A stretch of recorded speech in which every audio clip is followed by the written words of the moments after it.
Yes, people, what's going on? Welcome to AdamMcKola TV. So this video is a clip from the latest McKola and Rory podcast. The podcast is available on Spotify, Apple, Deezer, Audio Boom, Amazon, all those great things. And you can also find clips on this YouTube channel as well, just like this one. Now, this is just half of this week's episode, but we had to call an emergency meeting once Ole Gunnar Solskjaer was sacked.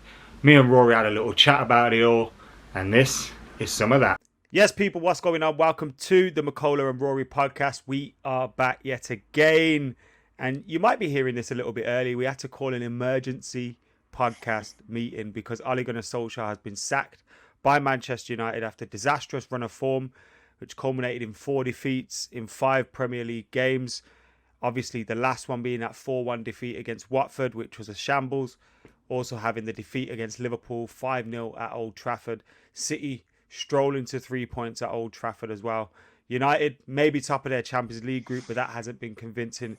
It's not been a great season all round, and Manchester United look hopeless at the minute. It's not a surprise to anyone that Ole Gunnar Solskjaer has been sacked, but we're going to be discussing everything surrounding that in this podcast right here. We'll also be talking about Steven Gerrard, Antonio Conte, all that good stuff. But there's nothing else we can talk about other than Ole Gunnar Solskjaer being sacked. First things first. Rory, how you doing, brother? Yeah, I'm good. It's obviously nice to be back doing this. I missed this over the past couple of weeks while you were away. Back in the deep end, eh? It's Yeah. a baptism of fire for you. You got back from a glorious holiday to the Caribbean, and now look, your team lose 4-1 on the day where we're doing the kickoff, and the next day you're doing an emergency podcast as your manager's sacked.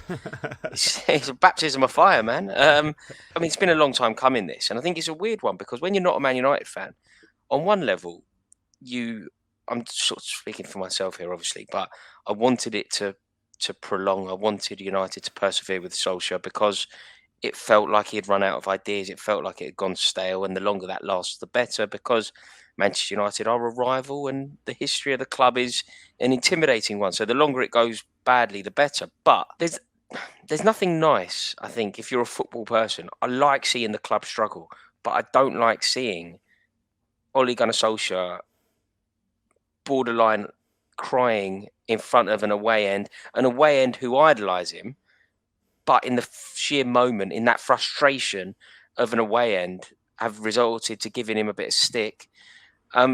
There's nothing nice about that, and I feel like the whole thing could have been avoided because this has been like the longest sacking in history. He could have been sacked. Well, I mean, he could have been sacked after Villarreal, in my opinion. So anything since then has been prolonging the inevitable. Is that the feeling around the fans, do you feel? I don't think Villarreal was one where, obviously, it was a disappointment. I don't think that was something. Obviously, we just finished second in the league. So I think whilst a lot of people weren't happy with that, I don't think anyone felt sacking him was inevitable.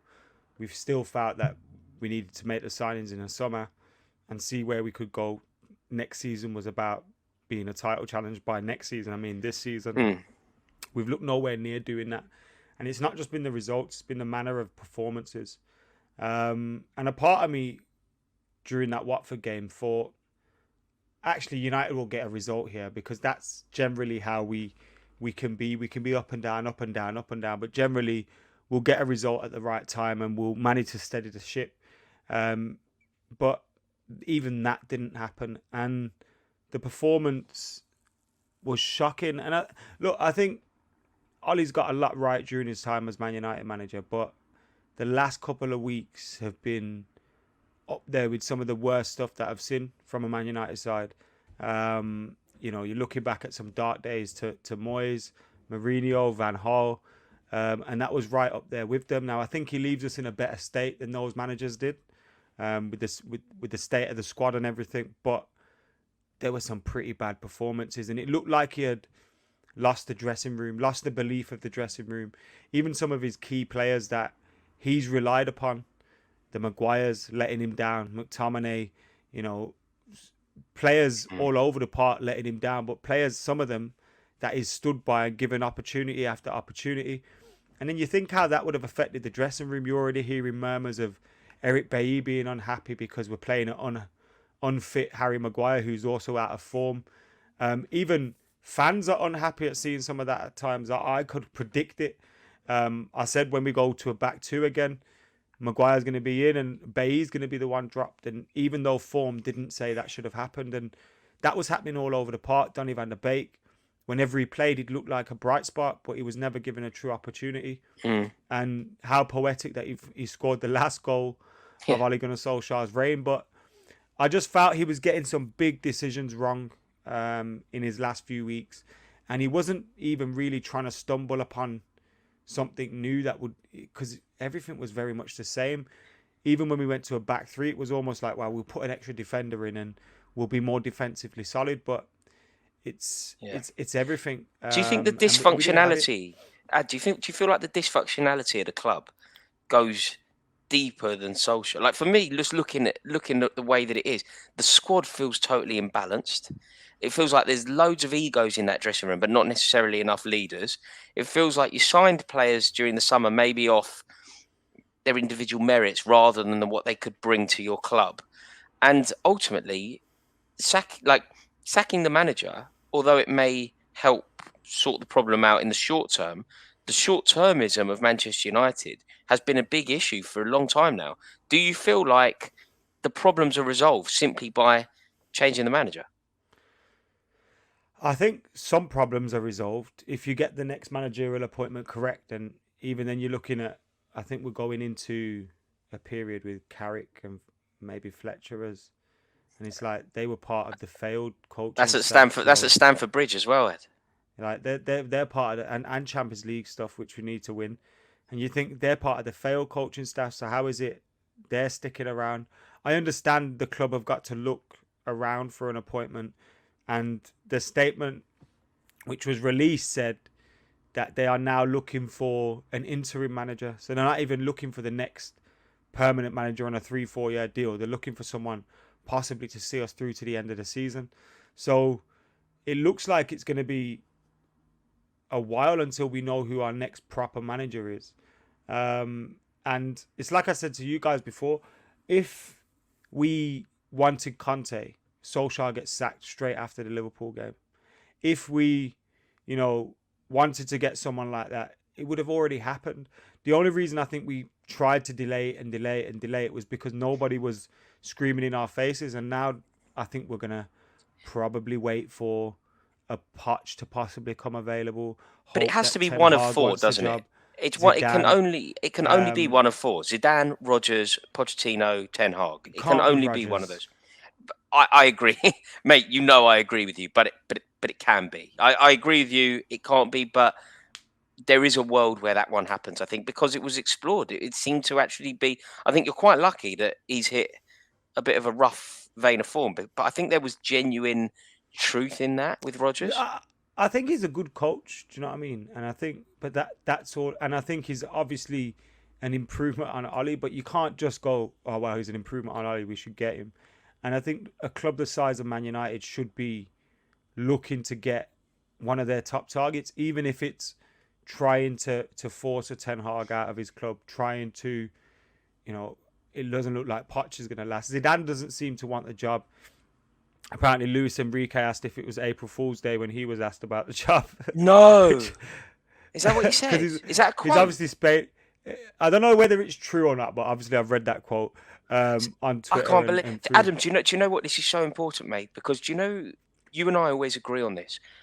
You as a Manchester United fan are fully aware of it, and me as a Chelsea fan, perhaps because of the era I grew up and probably also just because there's a bit of a brain in my head, I'm aware of the stature of Manchester United, the awe in which I hold the club. It's it's not a football club in the conventional sense. It's an institution of footballing brilliance, right? I always say things like that, and I do mean it.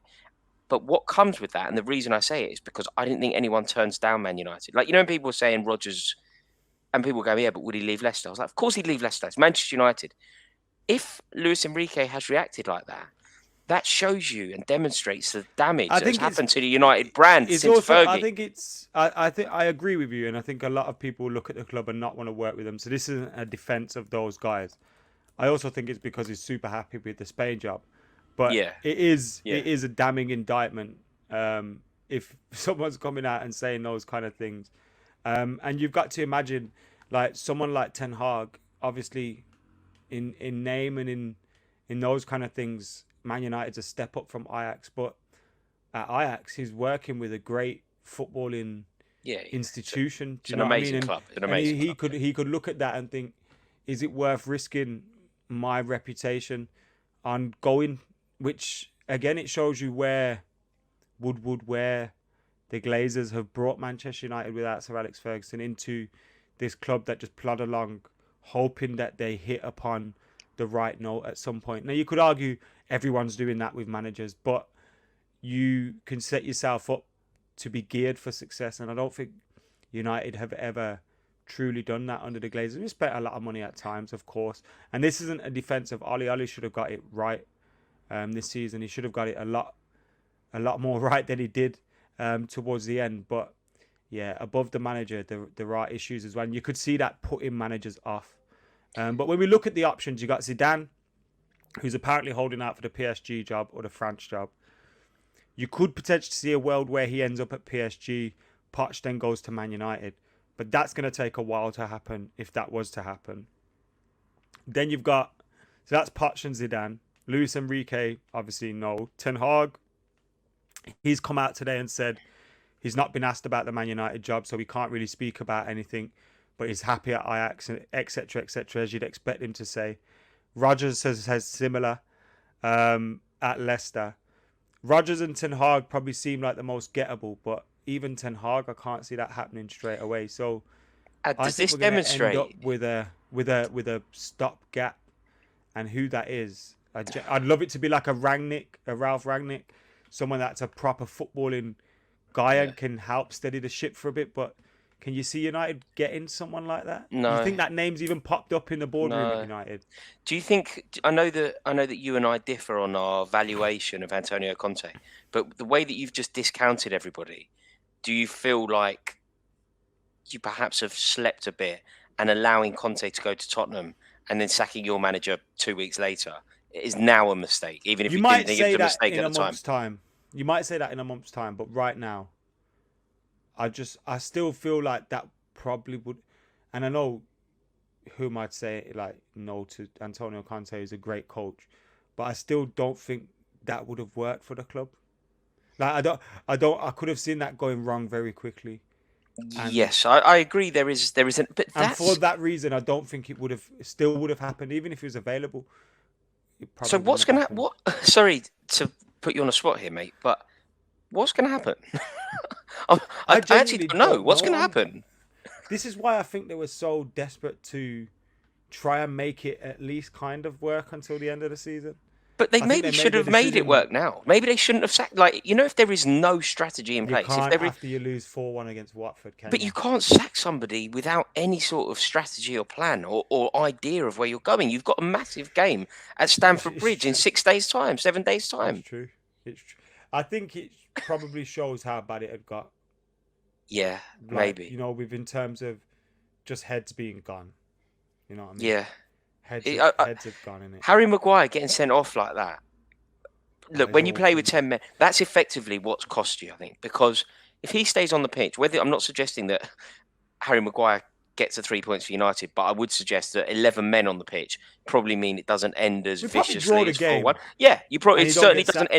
end as it doesn't end as viciously as 4, and he probably doesn't get sacked. I agree because the timing of this sacking now, with the options, I mean, whatever you think of Michael Carrick and the future aspirations in management or whatever, going up against Tuchel at Stamford Bridge off the back of playing in Europe, this is a nightmare, isn't it? I don't. I know the odds aren't a great guide, but let me try and bring up some odds for the next permanent Man United manager. Knowing our luck, Michael Carrick will win the next 3 games, and he'll be given. And the they'll job get sign for the 3 years. paper.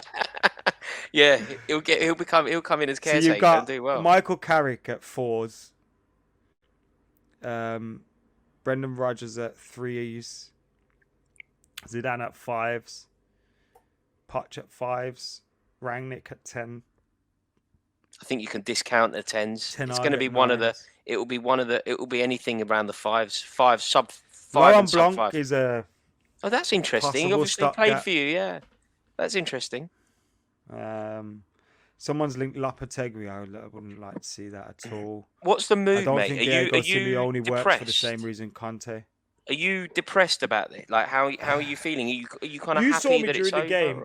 I was resigned to that almost like happening. It's different when it happens, Um, though, isn't it? It's like if you know you're going to get dumped. I was gutted, I've been gutted for Ali. I never want to see him like that, and I was properly gutted for him.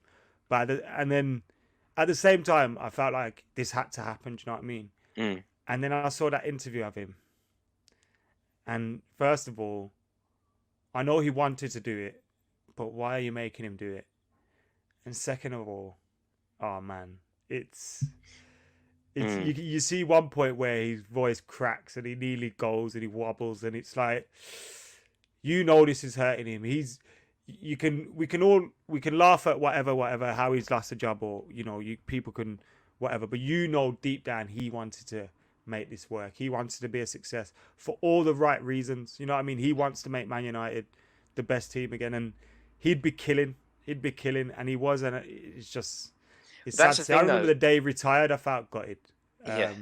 and I nearly cried, and it was like that today. He's a popular chap, and I do think that the United fans that I know and respect, nothing will change. Like, I wouldn't be surprised to see a banner in the Stretford end acknowledging his status, his legendary status, because I don't think that it tarnishes anything. I think that he did a good job. He tried his best. He was massively ill-equipped. I think, do you know what, Adam? I did a video earlier on it, and I touched on this point. I said that considering how ill-equipped he was for the job, considering how ill-prepared he was for the job, he arguably overachieved. He arguably did more than he was actually capable of, because his CV, everything that we knew about him, didn't tell us that he was the kind of person that was capable of taking over the reins in a very troubled waters of the biggest club in the world. Therefore, he did well. I could agree with that statement. I could agree with that. I think he did better than I expected. I remember at the time when he got given the job, I was like, I'm not sure this guy is the guy to give us a Premier League trophy or a Champions League trophy, but I'm all behind him. Like, I couldn't not be behind him, and it's like that's proven to be right. He's not that guy, but back-to-back Champions League finishes, and I know Manchester United aren't a club that rate that as success, so I'm not saying that's success, but since Fergie, that hadn't happened. He did that third and second. I don't think anyone expected him to get those positions in any of those league seasons. When we see the predictions on things like the kickoff and everything, no one had United in the top 4 for either of those seasons. So when you looked at that, you think, yeah, he probably did overachieve, but oh man, I would have loved him to have won the trophy, Yeah, I can imagine. Okay, Adam, just like one of those penalties gets saved against Villarreal, and it's a different story. But you know the love that you have for him. I'm not mentioning any names of anyone else here, but do you think I've seen one video in particular, which I really didn't enjoy, of a particularly poisonous approach to Solskjaer, talking about him getting back to Norway and fish. Like, I don't even understand it. It's a lot of it. Yeah. But do you feel like that? Do you feel like the sentiment that you have and your attitude to Solskjaer is going to be common at Old Trafford, or do you feel like it has turned slightly venomous in line with the video that I sort of touched on? There's always people, like you would have had people talking like that about Lampard. Yeah, but never in the stadium. That's what I mean. Never in the stadium. But he will always be loved at Old Trafford. Yeah. That's what I thought. There's no if, buts, or maybes. He is. And you look at the story as well. It's not just that goal in '99. It's not just how good he was. It's not just all the late winners. It's not just. It's like the story with injuries, fighting back from some pretty serious injuries, coming back. I remember him scoring at Charlton. It was pissing down with rain, and he bowed to the United fans in the away end. And that was, I think that might have been his first goal when he come back, if I'm remembering it correctly. And like, even just talking about that, you feel choked up by it, because it was one of them moments where it's like, he's fought for this moment to just score again for Man United, and he's done it, and he's bowed to the United fans in the away end at Charlton, and Yeah, the respect like level there, man. it's just it's that story. He could have left just before '99 and went to Spurs. Fergie said to him, "Look, you know, I've got all these players. You can go if you want," and he said, "No, I'm going to stay and fight for my spot." Without him saying that, you know, you get the goal in '99 and all that. So it's like the stories from him are incredible, and I do think now that he's gone as manager, and now you haven't got that feeling of this is a guy out of his depth, please put him out of his misery. I think you can look back and go, he did a half decent job. Do you know what I mean? He's brought back some pride to the club. He brought back some pride to the fans. He's brought back Ronaldo. He's brought back we're a better team since him. So I think he deserves a little bit of credit for that. But yeah, he'll always be welcome back at United because his story is much more than that '99 goal. But you will always get idiots like that online and stuff. Yeah. No, I do you know, I kind of knew the answer to that, but I just wanted to confirm that it was that. So you think like "You Are My Solskjaer" will be ringing out? Next game. Yeah. Next game. Yeah. Because I'm glad to hear that. Because you know, especially the way end as well. I think they'll and look, I don't think the phrase the players pushed him under the bus or whatever is true in this situation. I don't think that's the case. But football fans and United fans against Villarreal will start singing his name as if to say, look, he's obviously paid the price for his job. We know it's not all on him. Do you know what I mean? And they'll sing I have no doubts his name will be sung probably from the first minute of the game against Villarreal. Yeah. No doubt. Next game at Old Trafford, it'll be sung at Stamford Bridge. They'll be singing it. So yeah, that will happen straight away. Class. Glad to hear it. So let's see what's next, mate. Chin up. Do you know what? If we get the right manager, a Zizou, a Ten Hag, we got a team there. You know. Yes. Team there, and you start to look at players like Van der Beek, Sancho. Maybe Pogba, who could have been leaving, Martial could have been leaving. Maybe there's another chance for these players now, and you know they'll come in with different ideas. Players there's always, well, we hope, a little bit of a lift as well. So hopefully we can try and rescue something from the season. We're only 6 points from, and I hate that I'm saying this in November, from the top four. So, and that's West Ham and Arsenal you're trying to catch. It's not Liverpool and Liverpool, Chelsea, and we're going to talk about that now. It's City, I think. I tell you what, Adam. This time last year, pretty much my hero was sacked, and Chelsea went on to win a European Cup. So there is hope. There is hope for you. If Zinedine Zidane or someone like that takes the reins, possibly. If we end up with Carrick or something like that to the end of the season, it's going to probably be probably as bad as it is right now, but it's not going to get much better, is it? Yeah, I would Surely agree it with can't. that. Like, it's the no, same it can't. Training sessions, it's the same. Everything's the same. No, I agree. I agree with that. I agree that look, Manchester United need a Manchester United-sized manager. That is the way that it is. And who do you see? I know you're not a neutral, but you're not a United fan. If you had to predict, here's a tenner, Rory, you put it on a Man United manager. Next one, who gets the job? I'll tell you who I would be most scared of. Zinedine Zidane. For me, it's just a perfect fit. You know how I used to talk about Conte just being that guy? I feel like Zinedine Zidane, everything that he's achieved in the game, the prestige that comes with Zidane, the track record that comes with Zidane, the relationship with Paul Pogba that comes with Zidane, just everything about Zidane would intimidate me. And I feel like his name is big enough to carry the weight of Manchester United on his shoulders. I think it needs somebody like that. And the dream scenario for me is that somehow you go for Brendan Rodgers. That's what I'm hoping for. So I think that you can work it backwards. The nightmare scenario for me is Zinedine Zidane. Ten Hag's an interesting one. I'd rather you didn't go for Ten Hag. I can live with you going for Pochettino, and I would like you to go for Brendan Rodgers. you have my full support if you go for Rodgers. But do you know what I mean about Zidane? If Brendan Rodgers doesn't get the United job, in a few managers' time, he's going to be possibly linked to Chelsea. Like, if he hasn't had that job and failed yet. No, someone's going to end up with him, like Arsenal. Someone big ends up with him and it all goes wrong. Someone's going to end up with him. But the one that scares me, when you think everything about Zinedine Zidane, particularly for what Manchester United need now, I feel like sometimes what they need is just you just need that impetus, just that almost wake up call. It's not even about look. The wheel moment. I feel like tactically Zinedine Zidane is obviously superior, and I feel like the track record, everything is better. But sometimes I feel like it could be exactly the same, but it's just Zinedine Zidane saying it, and it's different. Everybody plays differently for Zidane. The relationship with Ronaldo, Pogba, Varane, like Zidane is the answer. I'm convinced of that. But whether the United board agree, and even if they agree, whether they decide to go for it.